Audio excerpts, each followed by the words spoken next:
the doctors arrested in connection to Perry's death is a doctor from here in San Diego. Our Sarah Barker joins us around the table with what we've learned so far. Sarah. Yeah, a lot of disturbing details coming out from this indictment and these charging documents today. We have learned one of the doctors charged would drive from here in San Diego all the way up to Orange County to help deliver these drugs. He pled guilty as part of a plea deal to one count of conspiracy to distribute ketamine.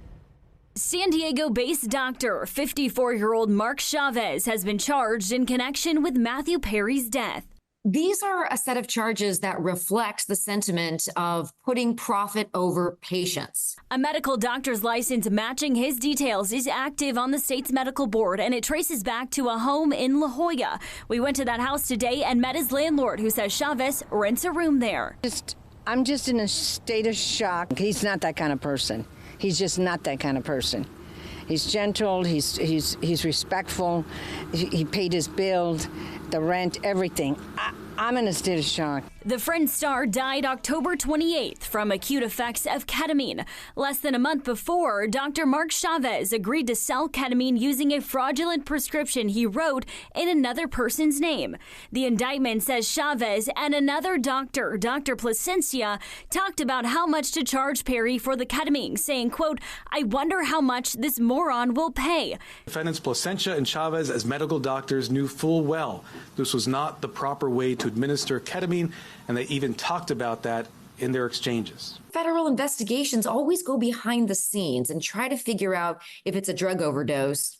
How did the drugs get into somebody's system? Who was responsible? Who was prescribing it? And an investigation like this with so many moving parts, sometimes charges don't always include a charge of murder. Sometimes it's more the distribution of a dangerous drug, like ketamine in this case. According to Chavez's LinkedIn page, he has been self-employed under the Health MD in San Diego since 2020.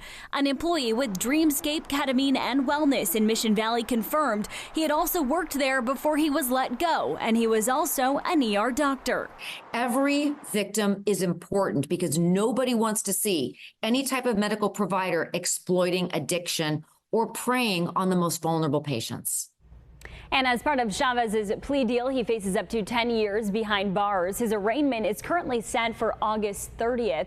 Now, some of the other defendants in this case also tried to cover their tracks, telling each other to delete their text messages and even falsifying medical records. Some of them face up to 25 years.